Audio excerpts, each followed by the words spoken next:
నమస్తే SR7 TV news కి స్వాగతం.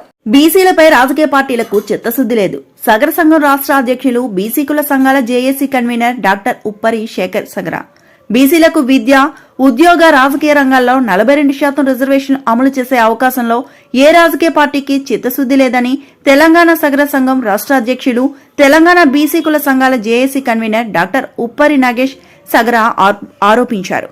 42% రిజర్వేషన్ల అమలుకు పార్లమెంటులో చర్చ జరిపి బిల్లు పెట్టి రాజ్యాంగ సవరణ చేయాలని డిమాండ్ చేస్తూ బీసీ జేఏసీ ఆధ్వర్యంలో రన్ ఫర్ సోషల్ జస్టిస్ కార్యక్రమాన్ని డాక్టర్ బాబు జగజ్జీవన్ రావు స్టాట్యూ నుంచి ట్యాంక్ బండ్ అంబేద్కర్ స్టాట్యూ వరకు పాల్గొనడం జరిగింది. ఈ కార్యక్రమంలో రాష్ట్ర బీసీ జేఏసీ నాయకులు పాల్గొన్నారు. ఈ కార్యక్రమంలో పాల్గొన్న డాక్టర్ ఉప్పరి శేఖర్ సగర మాట్లాడుతూ తెలంగాణలో అన్ని రాజకీయ పార్టీలకు చిత్తశుద్ధి ఉంటే రాబోయే శీతాకాల పార్లమెంట్ సమావేశాల్లో బీసీ రిజర్వేషన్లు అమలు చేసే అంశంపై చర్చ లేవదీయాలని డిమాండ్ చేశారు. బీసీ రిజర్వేషన్లు సాకారమయ్యే వరకు పోరాటం చేస్తామని స్పష్టం చేశారు. Telangana BC JAC working president Jajula Srinivas Goud ఆధ్వర్యంలో జరిగిన ఈ రన్ ఫర్ సోషల్ జస్టిస్ కార్యక్రమంలో మాజీ మంత్రి వి శ్రీనివాస్ గౌడ్, వి హనుమంతరావు, గణేశాచారి, తెలంగాణ రాష్ట్ర సగర సంఘం ఉపాధ్యక్షులు మోడల ఆంజనేయులు సగర, బంగారు ఆంజనేయులు సగర, గ్రేటర్ హైదరాబాద్ సగర సంఘం అధ్యక్షులు మోడల రవి సగర, గ్రేటర్ హైదరాబాద్ సగర యువజన సంఘం అధ్యక్షులు ఎర్రంశెట్టి సీతారాం సగర తదితరులు పాల్గొన్నారు. SR7 TV news desk.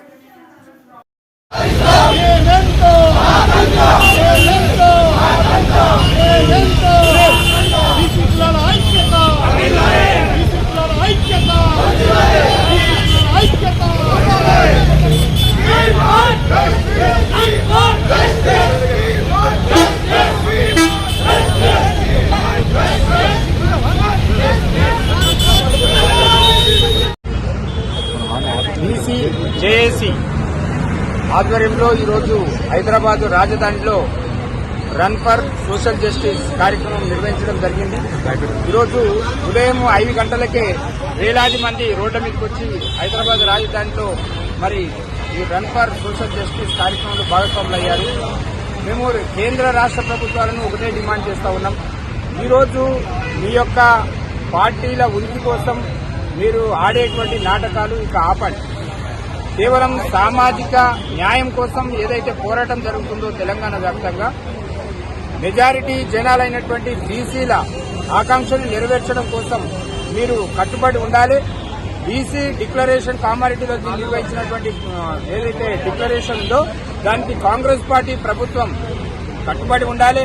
గత పార్లమెంటు సమావేశాలలో అదే సమయంలో ఢిల్లీలో జంతర్ మంతర్ వద్ద బీసీ కుల సంఘాలు అదేవిధంగా మొత్తం బీసీ సమాజం పోయి ఢిల్లీలో ప్రత్యేక రైళ్లు కట్టుకొని పోయి మరి ధర్నా నిర్వహిస్తుంటే ఏదైతే మేము కట్టుబడి ఉన్నామని చెప్పేసి జోడో యాత్రలో మాటిచ్చినటువంటి రాహుల్ గాంధీ గారు పార్లమెంట్లో ఎందుకు మాట్లాడలేదు? ఈరోజు మేము అడుగుతా ఉన్నాం. రేపు శీతాకాల సమావేశం 1వ తేదీ నుంచి స్టార్ట్ అవుతున్నాయి. పార్లమెంటును స్తంభింపజేయాలి. అది కాంగ్రెస్ పార్టీకి ఉన్నటువంటి నైతిక బాధ్యత. ఎందుకంటే కాంగ్రెస్ పార్టీ ఇచ్చినటువంటి హామీ ఈ రాష్ట్రంలో రాష్ట్ర ప్రభుత్వం అధికారంలోకి రావడానికి కేవలం కామారెడ్డి బీసీ డిక్లరేషన్ మాత్రమే అని మేము భావిస్తా ఉన్నాం. అట్లాంటి పరిస్థితుల్లో మీరు ఇచ్చినటువంటి హామీని నెరవేర్చడం కోసం ఏదైతే మీరు రాష్ట్రపతి ఎన్నికలలో ఉన్నటువంటి పార్లమెంటు సభ్యులందరినీ ఏకం చేసినారో, ఏదైతే మొన్న జరిగినటువంటి జూబ్లీహిల్స్ ఎన్నికలలో మొత్తం కూడా మీ ప్రభుత్వ యంత్రాంగం, మంత్రులు, ఎమ్మెల్యేలు అందరూ కూడా సబ్బండ వర్గాలు కూడా పోయాడం ఏదైతే పోరాటం చేశారో అలాంటి మీరు ఇచ్చినటువంటి హామీని నెరవేర్చడం కోసం అలాంటి ప్రయత్నం మీరు ఎందుకు చేయడం లేదు? ఈరోజు ఢిల్లీలో పార్లమెంటులో మీరు పార్లమెంటు సమావేశాలను స్తంభింపజేయాలి. రాహుల్ గాంధీ గారు, ముఖ్యమంత్రి రేవంత్ రెడ్డి గారు అఖిల పక్షాన్ని తీసుకుని ప్రధానమంత్రి గారి దగ్గరికి వెళ్లాలి. ప్రధానమంత్రి గారు ఒకవేళ అపాయింట్మెంట్ ఇవ్వకపోతే ప్రధానమంత్రి గారి ఇంటి ముందర కూర్చొని వంట వార్పు చేయాలి. దీనికి మేము తెలంగాణ వ్యాప్తంగా ఉన్నటువంటి బీసీ సమాజం మీ వెంబడి నడవడానికి సిద్దంగా ఉన్నాం. కానీ కేవలం ఇక ఏవో కోర్టుల సాకు చెప్పి ఈరోజు 23% రిజర్వేషన్ తో మళ్లీ పాత పద్ధతిలో ఎలక్షన్కి వెళ్తామంటే మాత్రం ఈరోజు తెలంగాణలో సహించే పరిస్థితిలో బీసీ సమాజం లేదు. అదేవిధంగా భారతీయ జనతా పార్టీ కూడా ఈరోజు కేంద్రంలో ఉన్నటువంటి భారతీయ జనతా పార్టీ ఒక అడుగు ముందుకేసి మేము దేశవ్యాప్తంగా జనగణన చేసి దాంట్లో కులగణన తీస్తామని చెప్పేసి హామీ ఇచ్చింది. దానికి కట్టుబడి ఉండాలి. దానికి కార్యాచరణ ప్రకటించాలి. ఈ రోజు పార్లమెంటు శీతాకాల సమావేశాలలో బీసీ రిజర్వేషన్లను చట్టబద్దత కల్పించడం కోసం మీ యొక్క ఏదైతే కార్యాచరణ ఉందో పార్లమెంటులో మీరు ప్రకటించాలి.